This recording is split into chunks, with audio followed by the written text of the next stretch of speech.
JPSC में सामने आई गड़बड़ियों को लेकर छात्र और युवा नेता देवेंद्र महतो अनशन पर बैठे हुए हैं मोराबादी स्थित बापू प्रतिमा के पास। और अब उनकी तरफ से ऐलान किया गया है कि 29 तारीख को एक मार्च निकाला जाएगा और उस मार्च को लेकर युवाओं से अपील की गई है कि वो ज्यादा से ज्यादा संख्या में रांची आए और रांची चलो का आह्वान किया गया है। उनसे ये मांग की गई है कि जितनी ज्यादा से ज्यादा संख्या में वो सामने आ सकते हैं आकर अपना विरोध दर्ज कराएं और सरकार पर दबाव बनाए कि जेपीएससी की गड़बड़ियों को दुरुस्त किया जाए। कौन जवाबदेह है, इसका जवाब अभ्यर्थियों को चाहिए, क्योंकि अब आने वाले दिनों में परीक्षाएं कब होगी, क्योंकि जितनी परीक्षाएं होनी थी, फॉर्म भरे गए थे, लगभग 2.25 लाख अभ्यर्थियों की अब भविष्य का सवाल है। उन्होंने तैयारियां जो की थी वो तैयारियां बेकार हो गई हैं। जेपीएससी पीटी परीक्षा का क्या होगा, इसके बारे अभी तक संदेह है इस पर कि आगे क्या होगा।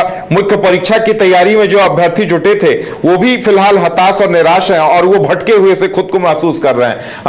हमारे साथ नवीन है। नवीन, देवेंद्र महतो की तरफ से यह आह्वान किया गया है कि ज्यादा से ज्यादा संख्या में युवा रांची पहुंचे। मांग क्या है उनकी? अब बिल्कुल देखिए, एक ही मांग है उदय, इस सत्याग्रह को करने का एक ही उद्देश्य है कि जो भर्ती प्रक्रियाएं झारखंड में हो रही हैं उसको व्यवस्थित बनाया जा सके, उसमें पारदर्शिता लाई जा सके और जो गड़बड़ियां, जो अनियमितता हमेशा सामने आती है, जिसका खामियाजा राज्य के अभ्यर्थियों को भुगतना पड़ता है, वो चीजें ना हो। और जो छात्र अपना पूरा करियर तैयारी को देते हैं, जेपीएससी जैसी परीक्षाओं की तैयारी में अपना वो सब कुछ लगा देते हैं, बहुत लंबा अरसा बिताते हैं राजधानी रांची में आकर, तो ऐसे छात्रों के साथ अन्याय ना हो और जेपीएससी की जो कार्यप्रणाली है वो सुचारू हो सके, ये विनम्र मांग जो है वो की जाएगी इस मार्च के माध्यम से।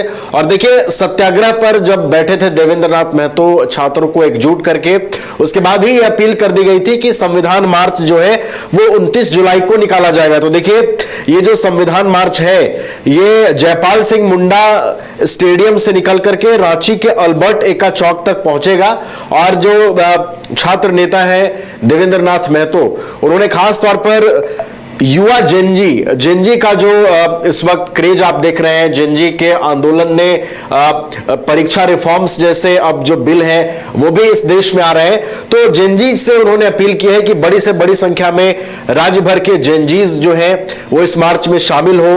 और जो उनकी मांग है कि भ्रष्टाचार मुक्त परीक्षाएं आयोजित हो सके, भ्रष्टाचार मुक्त भर्ती प्रक्रिया जो है वो संपन्न हो सके, वो विनम्र मांग जो है वो शांतिपूर्ण तरीके से इस मार्च के माध्यम से की जाएगी। और देखिए उदय, इस मार्च को कई शिक्षक हैं उनका भी साथ मिल रहा है। एक शिक्षक है कुणाल, उन्होंने भी अपने सोशल मीडिया पर पोस्ट किया है कि झारखंड से छात्र क्रांति का आगाज होने जा रहा है और सभी छात्रों से उन्होंने भी रांची बड़ी संख्या में पहुंचने की अपील की है। बड़ी बात देखिए इसमें यह है कि छात्रों की ओर से यह कहा गया है कि किसी भी राजनीतिक दल को इसमें शामिल नहीं होने देना है। यह पूर्णतः छात्रों का आंदोलन रहेगा, पूर्णतः छात्र इसमें शामिल रहेंगे। और इसके अलावा देखिए एक और रणनीति बन रही है। 5 अगस्त को, 6 अगस्त से मॉनसून सत्र की शुरुआत हो रही है, 5 अगस्त को झारखंड विधानसभा के मार्च की भी तैयारी जो है वो की जा रही है। तो निश्चित रूप से ये जो संविधान मार्च है वो जेपीएससी की कार्यप्रणाली को सुधारने के लिए है, जेपीएससी में जो भर्ती प्रक्रियाएं हैं उसमें सुधार की मांग को लेकर है। तो अब देखना होगा कल जब छात्र जयपाल सिंह मुंडा स्टेडियम में एकत्र होंगे और वहां से ये मार्च शुरू होगा तो क्या तस्वीरें आती हैं और कितना व्यापक विरोध जो है जेपीएससी के प्रति ये छात्र युवा दर्ज करा पाते हैं। चलिए, तो इंतजार इस बात का रहेगा कि पुलिस प्रशासन की तरफ से क्या कुछ तैयारियां रहती है, कितने युवा जुटते हैं और मार्च करके अपनी मांगों को सामने रखते हैं, ये देखने वाली बात होगी। हालांकि इसे लेकर आम लोगों को भी अलर्ट किया जा रहा है कि भाई जिस तरह से जेपीएससी आंदोलन को लेकर छात्र सड़कों पर उतरेंगे, उसे लेकर पुलिस प्रशासन भी इसे लेकर तैयार है। घर रहने का मकान भर नहीं, ये खुशियों की तिजोरी है।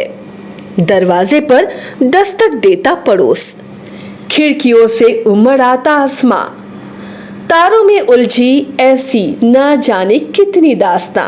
कहती हैं चले डायमंड सिटी, एक सफर हम सफर के साथ अपने घर तक। Diamond city, life long bonding, 500 से ज्यादा खुशहाल डायमंड परिवार। जल्दी करें, सिर्फ 200 फ्लैट बाकी। आज ही बुक करें अपना आशियाना।